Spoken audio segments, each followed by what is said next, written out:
Hey everybody, this is Petey from the Spinner Rack, and today I'm doing a video finishing the second chapter of the Next Men. This has had to happen, right? So we left you with this moment here, right? And we were trying to reveal, where is that thing? Oh man, I had it just here. I just had it, and I just blew it. Sorry, guys. I'm gonna move forward. All right, I'm gonna move forward. Right. So we ended with 34, and this we reveal who putting them through these terrible things, and it's Bethany. Right now, when I saw this, I immediately thought of any of the tortured villains that we've had, like Magneto. Pretty sure there's more. I guess Doom has a sort of a tortured history. And Byrne, in showing you what happened to Bethany, he gives you a good reason for why Bethany is tortured, right? So we had this issue where they had this experiment gone wrong, and we see Bethany gets stuck. We see Nathan trying to save her, and then we see her fall into the lava, right? We know that Nathan died with her, and she was in there forever, being invulnerable, not needing air, anything to sustain herself, but not being able to break free. And at some point, she was freed by this person named Gil. You should already have figured out who that was from this issue, right? But I will let you. So when I saw that, I was like, wow, this is really worth a tortured, this her being a tortured soul, right? So let me just shift this so we can get through it, right? I'm gonna do it like this. I'm gonna move in. I'm gonna do it like this for now. All right, so we have Bethany. Bethany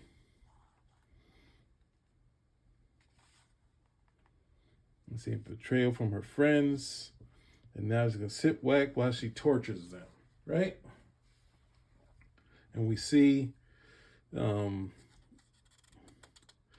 Toni Murchison. She can barely take this this lashing that they give her, and then they say, "Hey," the child tries to stop him, and they say, "Hey, these other creatures don't have the courage to stand and take her place, right? They're all afraid, even though they got guns at them, right? Nobody's gonna do it." Absalom's like, "I'll do it," and he's like, "No." And that's her, her mate. Now he's lost both of his hands, and he still hasn't given up. Comes forth, takes it, and for his punishment for taking her place, he's not gonna make it, right?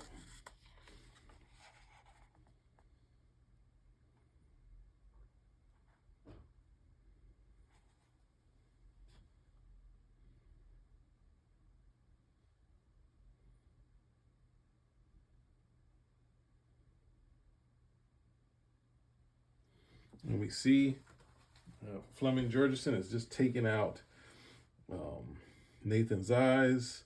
So, like, when you look at this and you, of course, say, "Oh, that's terrible," like going on and being tortured through slavery, they're all going through some terrible stuff.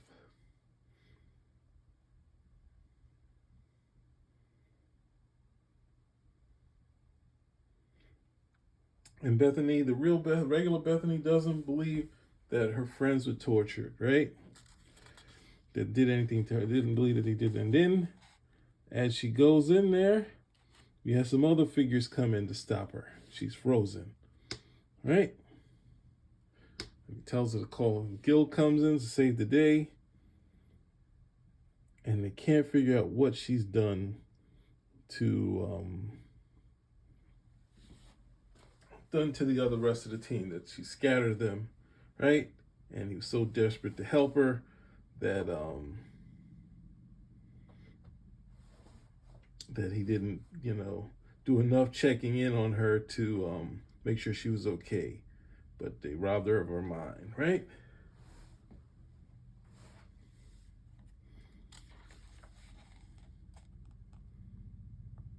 It's like there's gonna be no way to find them, and she tosses him right when they came. Tossed Nathan into, I think, the Roman Empire. I think that's where they went to, right? They look for weapons, and this is one of the bits that he played out way back in the Fantastic Four. I think I said it before, where people speak in different languages. He writes it in such a way that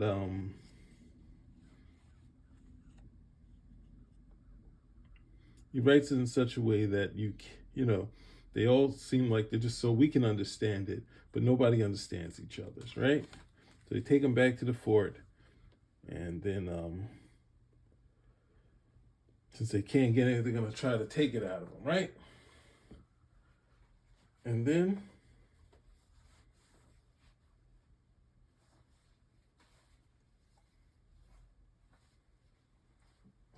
she doesn't know after being she's just lost her foot, which we knew from the issue earlier, right? Then when Jack pulled her out of the ground in her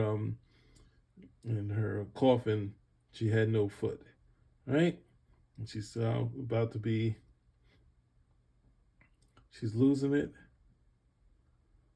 and you realize, and then the little girl comes up with her friend saying, "Promise you won't run." "No, I won't," right?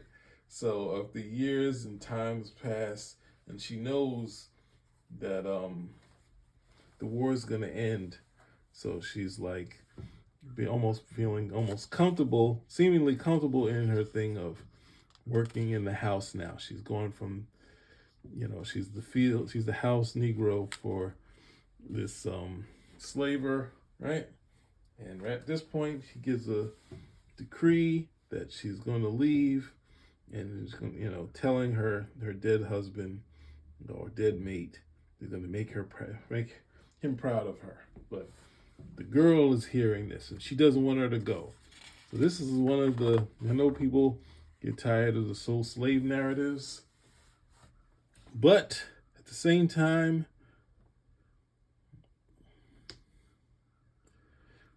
this one is a pretty strong one. It's before everyone started doing them, right?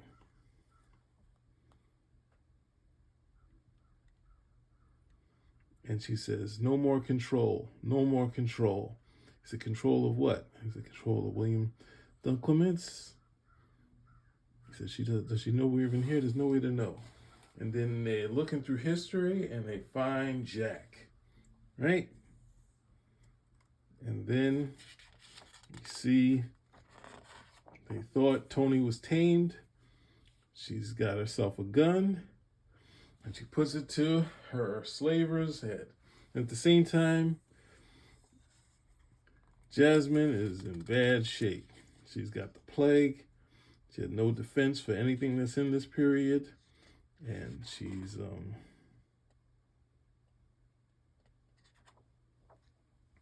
and then we get to, right, they tell the Earl of Oxford, and find out that Jazz has vanished. Now here we get to the greatest cover ever, and she finally takes action in this story, right? So we got our first thing. Sorry for the slow. But how many issues we got? We got a few issues to go through. So I'm hoping we can get through them, but I am a little doubtful, right? So we got one of the greatest covers of the Next Men history. There were a lot of good ones, but this one is really great. Very historical, but add in Tony in there, right? She got her slaver there. He's weakened and he's praying, worried about his own sins. And then she talks about history, and he's not buying it. He gets his strength back, and then she, smashes him in the face, gets his key, and she's about to break out. She hasn't been stopped yet. But we still know the daughter, she don't want her to go, right? And then she's made herself useful to Tony, that she can help with the horse, right?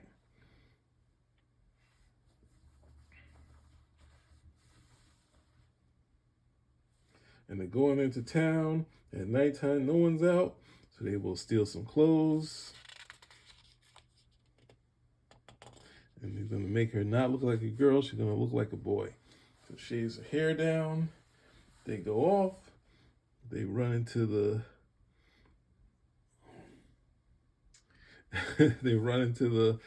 They get caught immediately by one of the people from the train. He's about to take them in to find their owners. And she's prepared for it this time, right?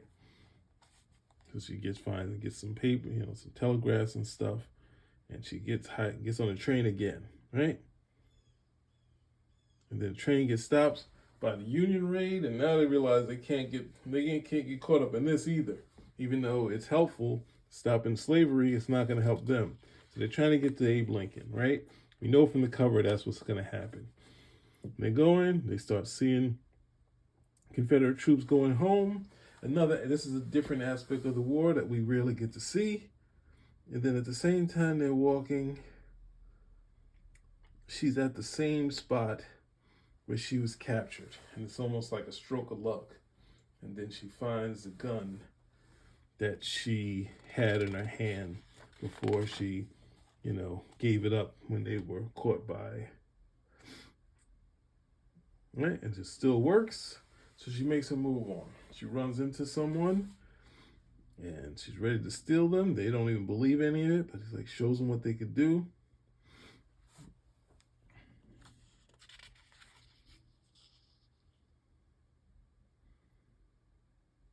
I said, my grandpa done taught me that stealing is a mortal sin, but my poor feet is sure enough glad to ride this ride. And that's the little girl, not Tony, of course, right? So they make their way, they travel, they get to the north where they don't get accosted by anybody, and they make it to the White House, and it doesn't have the West Wing yet. And when they get there, they meet the butler, and the butler is not happy. He said, "You're the new maid, not even from the child thing." It's like, get out of here, smelling like this, ready to kick them out. And then she tells him she's there to help the president.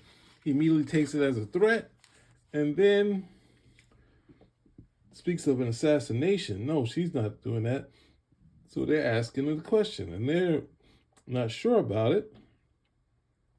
And then at this point, when she says she's from the future, it's like, oh no. And then we have Abe Lincoln himself come in, right? And this is a powerful moment where she meets him. It's like, really you? And it tells her that his life depends on it. And he's not ready to buy into it yet, right? But he thinks it's going to be safer, right? So she's at the point where, right? She's not sure what to do, but she's getting she has to figure out what she's going to do at this point, right? And this is one of the best parts in it. He says, "Well, you're looking more like yourself." "Yes, Mrs. Lincoln. Yes, Mrs. Lincoln's seamstress." Now, the jobs in the White House are still the slave duties. And that's the thing that people forget when they say in the North they're free. The same jobs that the slaves do are the same jobs that the people in the North do. It's all the service jobs. So, and then she's like,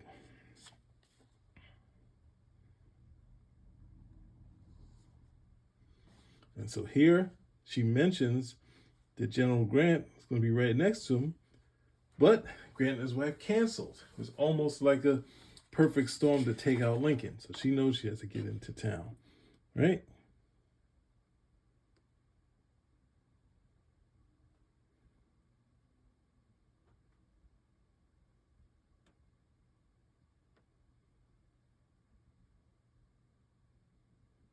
And once they already know about Grant, she's going to tell them, doesn't work out. So it's not like a future prediction that it actually happened, right? So she has to go. She finds her gun where she hid it, and she runs into John Wilkes Booth, right? Like, who's the devil? And she's not having it. And he realized she's trying to disarm him, but he's like, nope, I got to go further with this. And the bullet gets stopped. And we get to see the Next Men back in action again, right? So, we're rolling. Yes, indeed. Where are we at? 15 minutes, doing great, right? So right now, they're worried about Jasmine. She's finished, and then Frozen.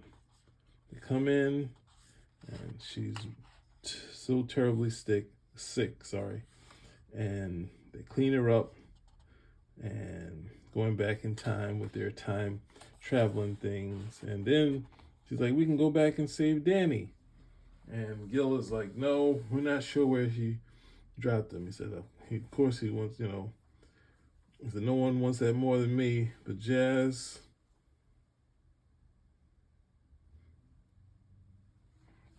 there's no way to figure out how she picked the time she put him in, right? And then going through the scrambling effect, they kind of find out where they are, but she had a backdoor plan. But then they have the big mystery, which is Jack, which Jack has found Antonia's body, right? And they think it's the alternate future, but it's not. The future, and Tonya going back past, it's now become part of their future. The future, instead of creating the future's actually been changed. So when Satanus went back in time, all he was able to do was create it because he just kind of fell in line with his own timeline. But you'd have to go to Byrne to get the exact thing. But in this one, going back to actually changing the actual butterfly effect doesn't destroy or distort. It just sort of blends it in and changes it moving forward, right? So they have Antonia, right? So they realize that she saved Lincoln. So they're having a plan to go back and get Tony, right? So they slip in, they make their way, and they find Tony, right? And this has been years for them. It's only been a couple days for Bethany, right? And they get rid of the bullet. And he's going to prevent you from changing history. I said, no, Tony, you can't do that. He said, I've been doing just fine. Get away from me and let me just finish this. Wait, let her go. She's right. What's he saying? He said it was wrong to change history. Maybe I was thinking I'm wrong about that. Keep talking. Still, can you do this, Tony? Can you shoot Booth in cold blood? Watch me. So she's the best. Like Tony, like I know when Tony in issue 12, she was left broken. And this one, she was almost broken. But she came through with flying colors and she saved Lincoln, right? And their people are not happy, right? So at this point,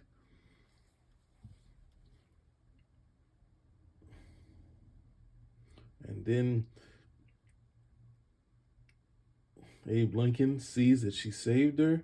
He had a gun in hand, and Abe Lincoln makes Tony one of his trusted advisors, especially since she knows the future.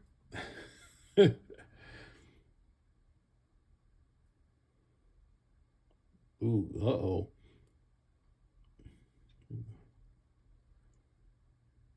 This is, I think, spelled wrong. But, and she's been at his side until he passes, and then she becomes a part of civil rights, right? It's a powerful person, right? All this is new change history, right? And then they realize they figured out where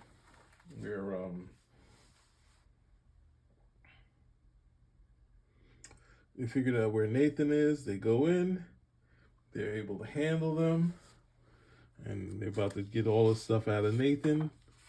At the same time, they're handling those guys, and there's an effect that happens. Traveling through time in periods where you don't have powers, your powers slowly start to go away, right? And that's what happened to the Next Men.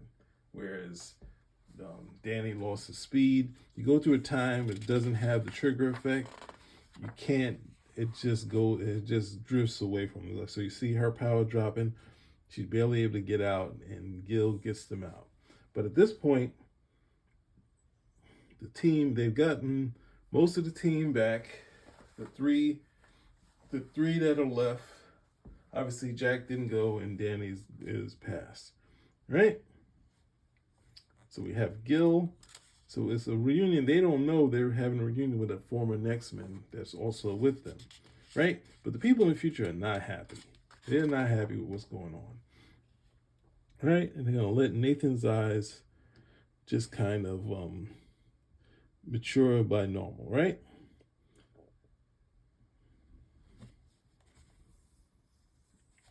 And then they say Gil's been doing and messing things up for the longest time, right?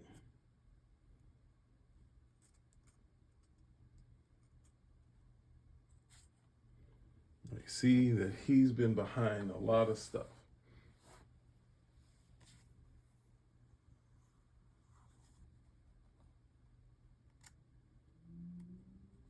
Then he gave him a different idea since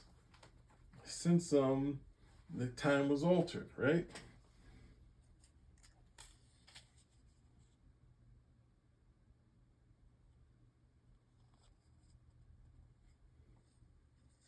And then he realizes that this is Gillian, right? And we get finally, I was saying Jillian. I think did someone write me about that? I could have it wrong, right? Let's go with Jillian, right? I keep going Gil. It'd be Gillian, right? So we have, which was my favorite character, even if I'm saying the name wrong. There she is right there. Grown up as a teenager, like think about to go to college or something like that. Danny's sister, Jillian. And this is his other sister, Christy, who has Jillian's mind in her head. And at this point, she's had it, right? Christy has had it with Jillian, right? So it's supposed to be Gillian. So Gil, we're going with Gillian, right? Sorry. Sticking with what I started with, right? So she did all stuff to help him, but she's had it. And then at this point, Gillian left, right? And joins with this guy who also is part of this other program, right? Do these tests, and they realize there's two brain patterns there, right? And he does another jump, and this is the first person to notice that could sense that he was in her mind, right? Because she jumped into people's mind, but at this point, meets the person, and they're gonna do more research. But at the same time, in doing the research, they were always passing on Gillian to other people, right? And passes on to another person. So this is a disembodied spirit. Goes home. Then they get into a car accident, and they bring Gillian into their life. And this is the ongoing thing that Gillian's going to be passing on from future to future to get us to how we're going to find out another piece of how one of the characters came into here, right?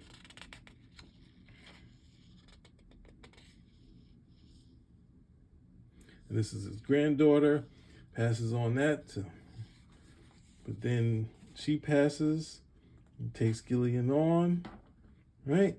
Then they pass on to this military fellow, and he's about to pass, and it goes into Wallace, right? And we have a moment here. Like, keep this in mind, right?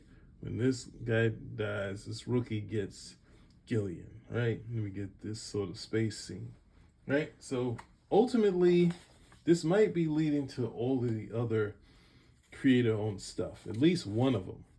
At least one of them is connected to this series, right? And that would be the highways, which I don't know if we're not going to get into it here, but you know, and we have that, see that face there? We have the highways here, sort of setting up this sort of thing. So there's a bunch of IDW creator-owned stuff, and this one is connected to that. They don't mention Gillian, but you know, there is a flashback scene, right? So Wallace is old and passes it on again. He keeps going towards the future. And one more. At this point, they're so far in the future, once he passes it on, they're going to get Gillian a body, right? So they make a clone, they find a body, and Gillian has a body, right?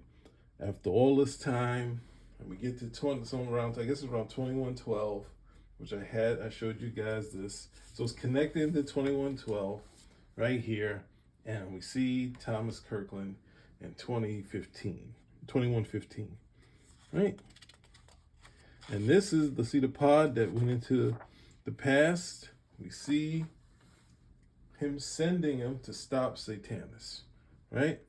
So the plan is to go in there, stop Satanus from, being born, to stop the atrocities that was going on there. Since he's something that came within the timeline, and they realized they did nothing to stop it, they might have created it, right? Where we see Satanus being born, and president, I guess they figured out who, they might not have, I'm not sure if they figured out who the president is. That's a bit, I don't think, so that Gil's on trial for everything that he's done, right? And they're not happy with him at all. So it's with the Next Men, but he still has a plan, right? He's like, I'm going through with it. If we go back in time, we can destroy the whole Project Next Men, right? All we have to do is be there at the moment when the Satanist comes and stop him there. And then we'll be able to fix the timeline, right? So this is Byrne going outside of what he would normally do, where he would do a time travel story which would kind of fit into this sort of thing. Or either, I think in OMAC, it kind of it was altered by the villain and then created by OMAC and Brother Eye, right? And they're going to do this so Project Next Men would never happen, right? So he has it. This is a time machine dialed up as a helicopter. So it's going to look like a wreck. So there won't be any confusion. Look at that. I bought it around that time, right? So we're getting to our last issue of this chapter. This would be the second chapter of the Next Men. The first one was 31 issues. This one was just 9. It originally was supposed to be 20, but Byrne truncated it since he was bringing it back many years later. And best laid plans of mice and men, instead of we see them doing that, we see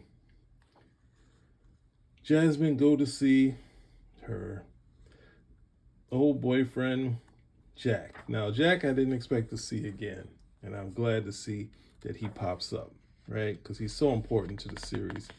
I mean, he was definitely my favorite character.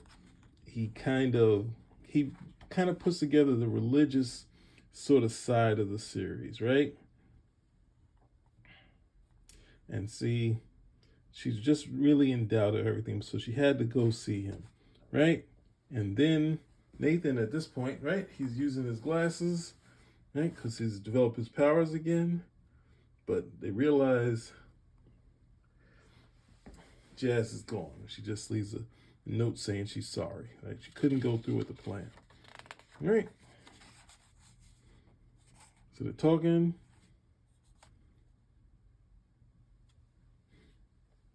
And he tells her his past, that he went to prison, paid for his crimes, he became a minister, and then I feel this is wrong. And he says, no, we're friends. And you need help, right? Even if we weren't friends, helping people is what I do. I think it's going to take a while for us to get on the same page, I know, right? Because they're catching up to everything, right? But then we see someone outside their door, right? So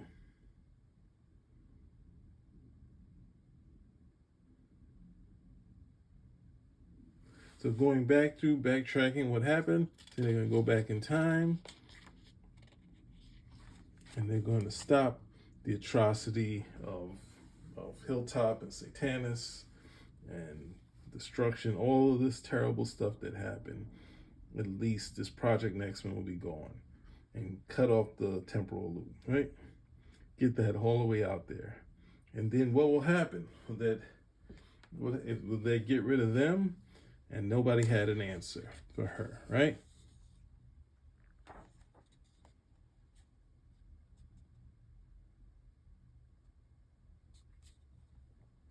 And they go, and the person who shows up is Tony, right? And she's always the heart of this.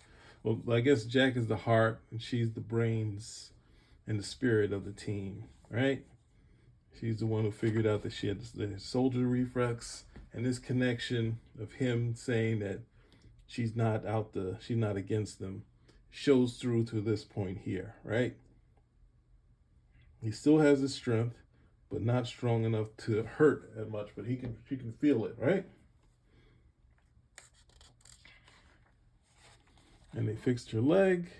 While they're in the future.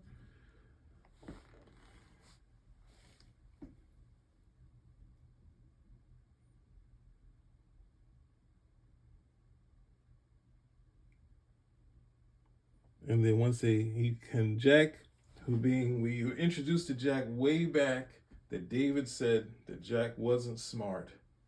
And we have this moment that Jack doesn't he doesn't tell that he's smart, he shows that is. He figured out that the Tony that was buried was the same Tony he had first experienced, any sort of kindness on this planet.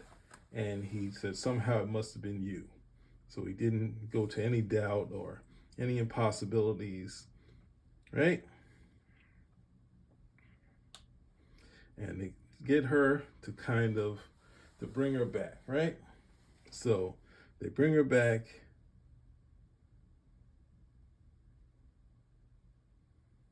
They get him some replacement gases. They're trying to calm her down, but she's not sure what's going to happen. And she's very much in doubt, right?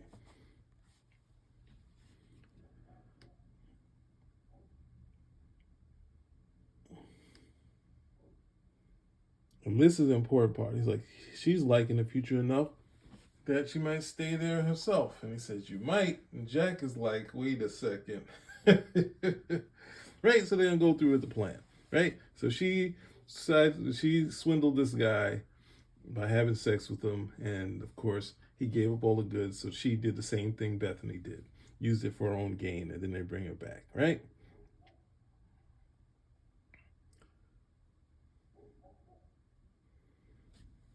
All right. So they get one of the guild clones to be the pilot, right? They have a bomb, and before that happens, you realize Jack gives her a book. So this is the craziest part. So David had kind of said how dumb Jack was, and Jack gives her the book of her own autobiography. And she decides she has to go back in time. She has to go back the way she was. Her foot gets cut off again, and she's going to go back in time and be the inspiration that she was seeing through history, not change history, right? And this is the same thing that Jack said, it's not likely we'll see each other ever again, right? The saddest moment, another sad moment. But one of the greatest parts of the Next Men is when they had the reunions. And to say it's not over yet, right? So that's one spoiler I'm gonna say, right? So Tony's gone. They have their emotional goodbye. And Jazz can't do it, right? And Nathan, being the analytical one of it, the leader, tactician, he's gonna go, but Bethany's like, no, we gotta handle both of us girls. And she goes and says, well, you hate me, right? Because you remember she slept with Nathan, and then she has this emotional moment where they connect, and knows what she went through, and they know she's forgiven for what she did, and then become more isolated, and this is how it happened. But she leaves her with a note to say, help out her Bethany, right? It says to be safe because she's worried about them dying and her dying, right? So this is actually the best part ever. Doesn't get any better than this, right? So they get back, they set up the bomb, set up the bomb, right? And then we have an emotional moment between the two of them, right? And say he loves her, he always has. And they go. Nathan has his glasses.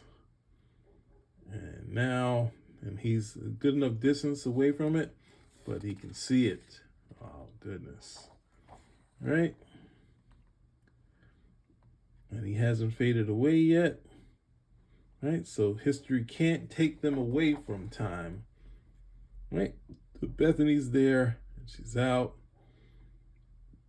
And she gets dressed, and then 2 seconds, she realized the line that Byrne had said was going to be the last line.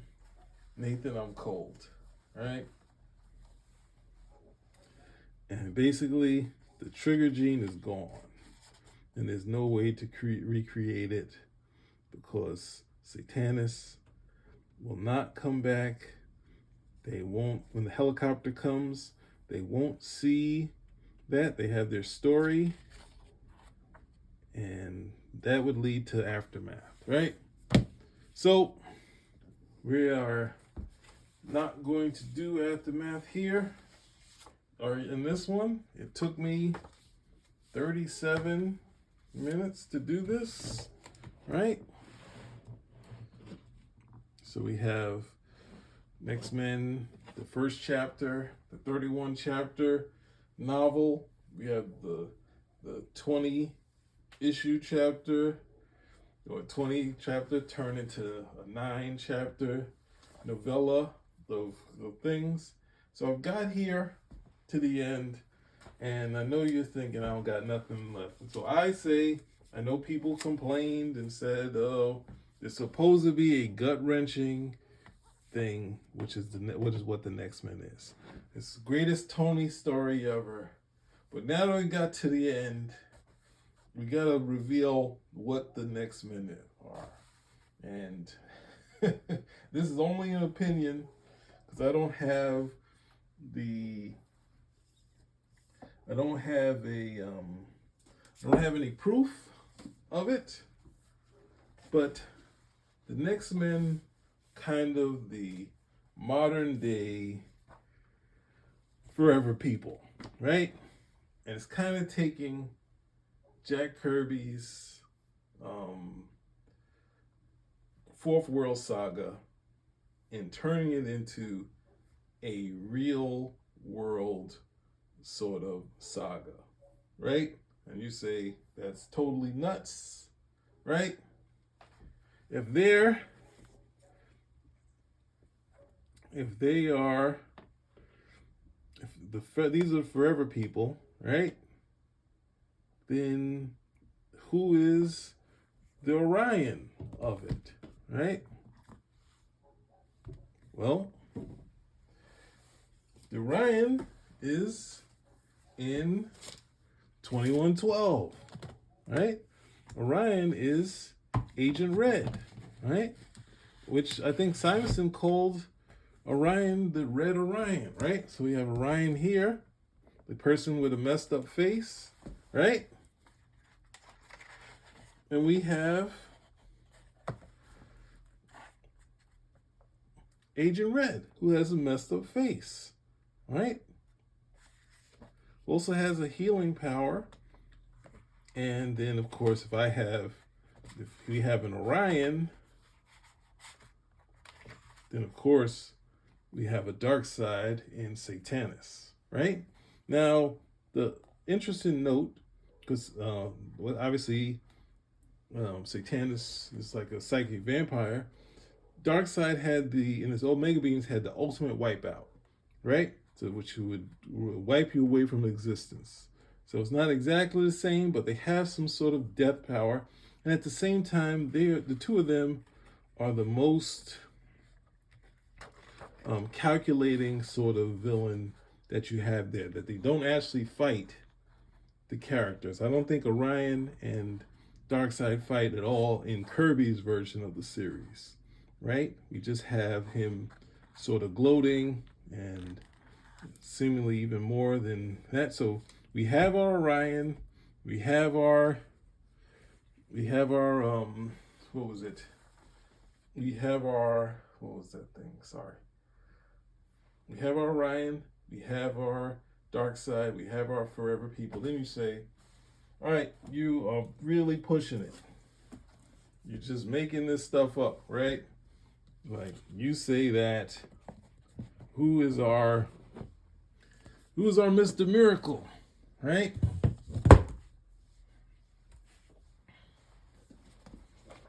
Nope. You made me do it.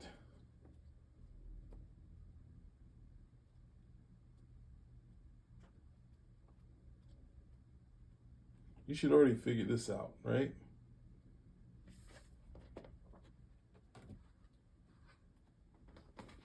I don't know if the cover's in here. This sucks. But we got our M4, right?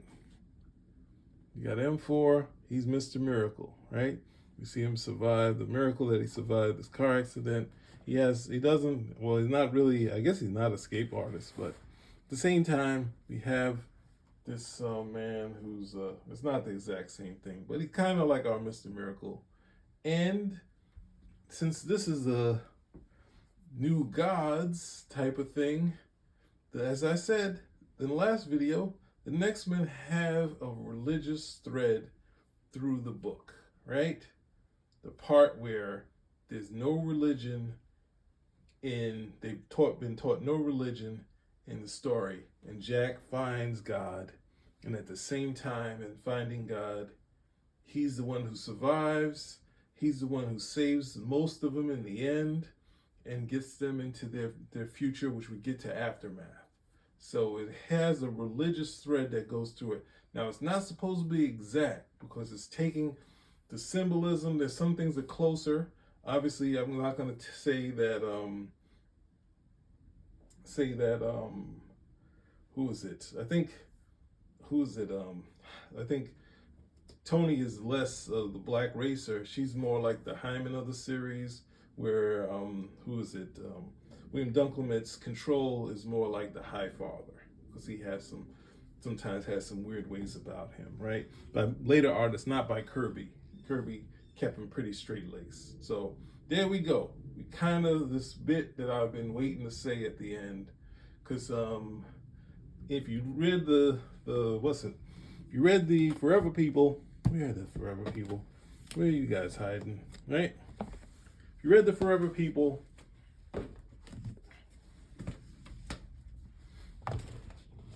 they have the most interesting connections to Darkseid, even more so than Orion. Those are secret.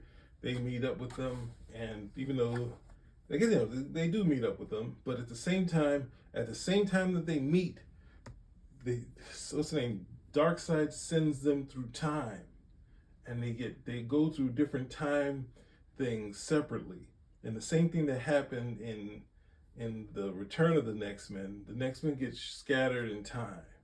So there's some great symbolism between Jack Kirby's Fourth World and the Next Men. It's very close.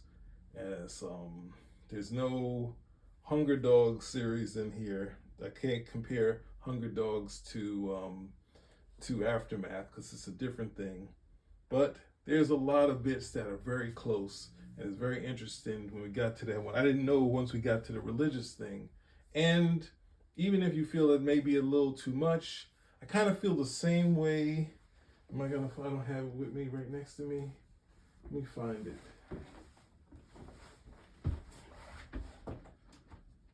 Now you're getting into my